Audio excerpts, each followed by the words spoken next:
اس لیے رسول اللہ صلی اللہ تعالیٰ علیہ وسلم لوگوں کو اللہ سے جوڑنے اور اللہ کی عبادت و اطاعت کے لیے آئے تھے. تو یہ قرینہ اور عرف شاہد ہے کہ یہاں اعمال سے مراد عبادات ہیں، طاعات ہیں. نیات یہ جمع ہے نیت کی. تو اس طور پر اس کا ترجمہ ہوگا کہ تمام عبادتیں اور طاعتیں نیتوں کے ساتھ ہیں. یعنی نیت پائی جائے گی تو وہ عبادتیں اور طاعتیں پائی جائیں گی، اور نہ پائی جائیں تو نہیں پائی جائیں گی. ظاہر مفہوم یہ ہے. بالنیات میں بحرف جار ہے، اور یہ اس سے پہلے کوئی لفظ مقدر ہے. تو دو طرح کا لفظ امت نے مانا. کچھ اماموں نے یہ کہا کہ یہاں صحت کا لفظ الاعمال سے پہلے صحت کا لفظ مقدر، نیت سے پہلے نہیں، نیت سے پہلے نہیں، اعمال سے پہلے. الاعمال سے پہلے صحت کا لفظ مقدر ہے. جیسے امام شافعی رحمۃ اللہ علیہ اسی کے قائل ہیں. تو وہ کہتے ہیں اس کا مطلب کیا؟ انما الاعمال بالنیات، یعنی انما صحت الاعمال صحت الطاعات بالنیات. عبادتوں کی صحت اور اطاعتوں کی صحت نیت کے ساتھ ہے. نیت ہوگی تو عبادت مثلا نماز ہے، روزہ ہے، حج ہے، زکوٰۃ ہے، وضو ہے، یہ سب صحیح ہوں گی. اور نیت نہیں ہے تو یہ عبادتیں مثلا وضو صحیح نہیں ہے. مگر جو اماموں میں بڑے امام ہیں، امام اعظم سراج الامہ امام اعظم ابو حنیفہ نعمان بن ثابت کوفی رحمۃ اللہ تعالیٰ علیہ، وہ کہتے ہیں کہ الاعمال سے پہلے لفظ ثواب محذوف ہے. تو عبارت بنے گی انما ثواب الاعمال بالنیات، کہ عبادتوں کا ثواب نیتوں کے ساتھ ہے. کہ اگر عبادت کریں اور نیت ثواب کی ہو تو ثواب ملے گا، اور عبادت کریں اور نیت دکھاوے کی ہو کہ لوگ کہیں گے کہ بڑا نمازی ہے، ارے یہ حاجی ہے وغیرہ وغیرہ، دکھانے کے لیے کرے گا تو دکھاوا ہو جائے گا مگر ثواب نہیں ملے گا. کیونکہ عبادتوں کا ثواب نیت کے ساتھ ہے. تو نیت عبادت کی تو ہے نہیں، نیت دکھاوے کی ہے. تو جس کی نیت ہے وہ ہو گیا، ثواب کی نیت نہیں تھی لہذا ثواب نہیں ملے گا. تو یہ امام اعظم ابو حنیفہ رحمۃ اللہ تعالیٰ علیہ بہت بڑے امام ہیں. ان کو امام اعظم ابو حنیفہ رحمۃ اللہ علیہ کہا جاتا ہے. اور آج پوری دنیا میں ان کی فقہ پر عمل کرنے والے بے شمار لوگ ہیں. یعنی ایک بہت بڑی آبادی انہی کے ساتھ جڑی ہوئی ہے.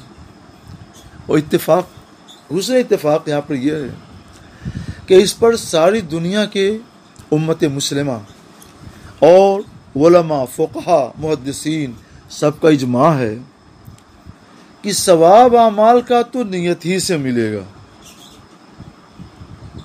تو اس طرح سے یہاں پر لفظ ثواب ہی اس اجماع کی روشنی میں مقدر ہونا چاہیے. ہاں، امام محمد بن ادریس شافعی رضی اللہ تعالیٰ عنہ بھی بڑے امام ہیں،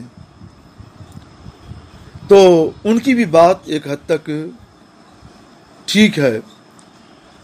تو اب ہم اس حدیث کی روشنی میں سمجھنا چاہیں گے کہ دونوں اماموں میں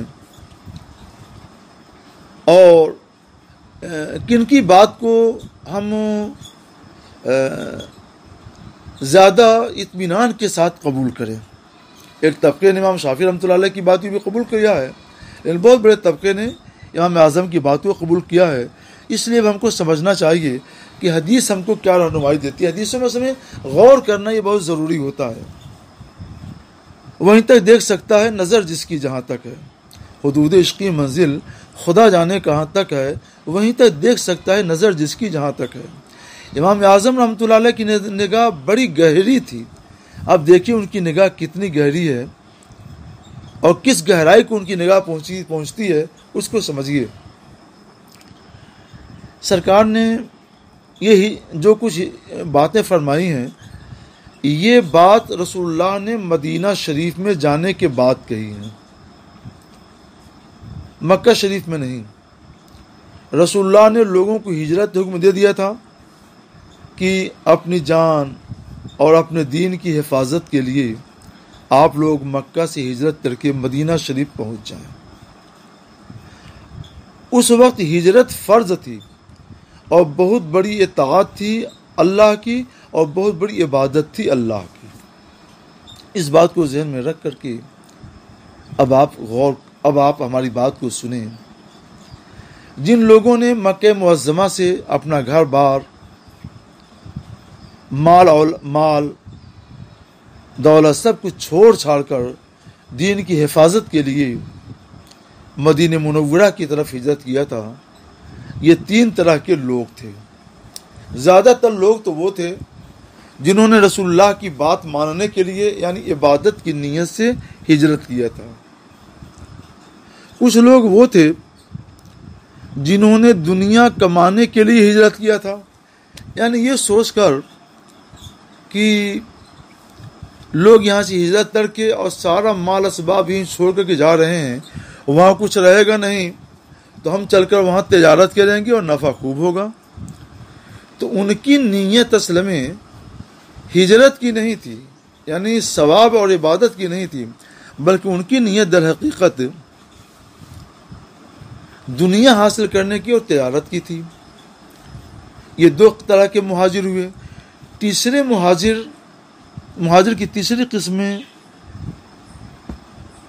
قسم یہ ہے کہ کچھ لوگوں نے مکہ معظمہ سے مدینہ منورہ اس لیے ہجرت کی کہ کسی عورت سے ان کا رشتہ نکاح کا تعلق تھا کہ نکاح ہو جائے، اور نکاح سے پہلے ہی وہ عورت مثلاً مدینہ شریف چلی گئی تو یہ بھی وہاں چلے گئے کہ وہاں جائیں گے تبھی تو نکاح ہوگا۔ تو اصل میں ان کا جانا ثواب کے لیے نہیں تھا، رسول اللہ کی اطاعت اور عبادت کے لیے، رسول اللہ کی اطاعت کے لیے نہیں تھا، اللہ کی عبادت کے لیے نہیں تھا، بلکہ عورت سے نکاح کے لیے تھا۔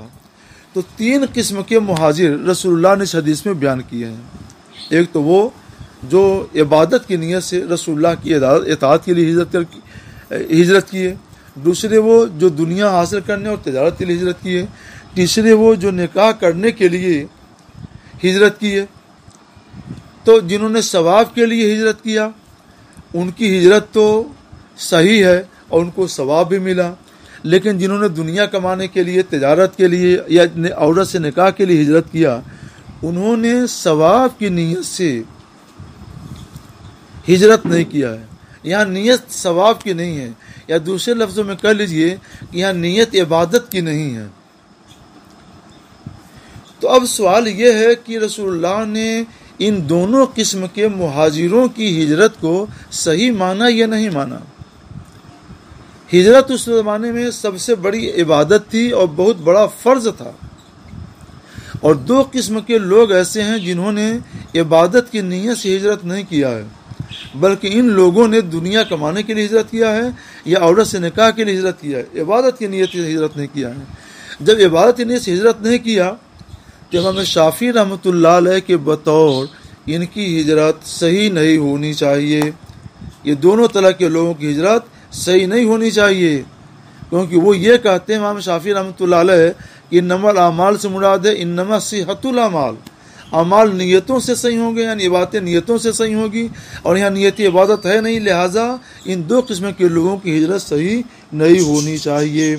مگر ہم دیکھتے ہیں مصطفیٰ جان رحمت صلی اللہ تعالیٰ علیہ وسلم کو کہ آپ نے ان دونوں قسم کے لوگوں کی ہجرت کو بھی صحیح مان لیا۔ یہی وجہ ہے کہ آپ نے نہ تو دوسری قسم کے لوگوں کو واپس کیا کہ واپس جاؤ اور پھر عبادت کی نیت سے ہجرت کر کے آؤ، اور نہ ہی تیسری قسم کے لوگوں کو مکہ واپس کیا کہ جاؤ اور عبادت کی نیت سے عبادت کی نیت کر کے واپس آؤ، تب تمہارا یہ فریضہ ادا ہوگا، تب تمہاری یہ عبادت صحیح ہوگی۔ رسول اللہ نے ایسا نہیں کیا۔ اگر ان کی ہجرت صحیح نہیں ہوتی تو رسول اللہ انہیں ضرور حکم دیتے کہ واپس جاؤ اور پھر عبادت کی نیت کر کے اور تم ہجرت کر کے مدینہ منورہ ہو، لیکن رسول اللہ نے ایسا نہیں کیا۔ اس سے پتہ چلا، اس سے ثابت ہو گیا اور روز روشن کی طرح سے واضح ہو گیا کہ اس حدیث پاک میں الاعمال سے پہلے لفظ صحت نہیں مقدر ہے، نہیں محذوف ہے، یعنی انما صحت الاعمال نہیں ہے، پھر کیا ہے؟ وہی لفظ مقدر ہے جس پر ساری امت مسلمہ کا اجماع ہے، انما ثواب الاعمال بالنیات، نیات کی اعمال کا ثواب محض نیتوں کے ساتھ ہے۔ تو سرکار علیہ الصلوۃ والسلام نے اپنے اس عمل کے ذریعے، طرز عمل کے ذریعے یہ واضح کر دیا کہ جو لوگ اعلان کر کے سرکار نے فرما دیا کہ سن لو، جن لوگوں نے عبادت کی نیت سے ہجرت کیا ہے ان کو ثواب ملے گا، اور جن لوگوں نے تجارت کی نیت سے عبادت کی ہے ان کو ثواب نہیں ملے گا، اور جن لوگوں نے عورت سے نکاح کے لیے ہجرت کی ہے ان لوگوں کو بھی ثواب نہیں ملے گا۔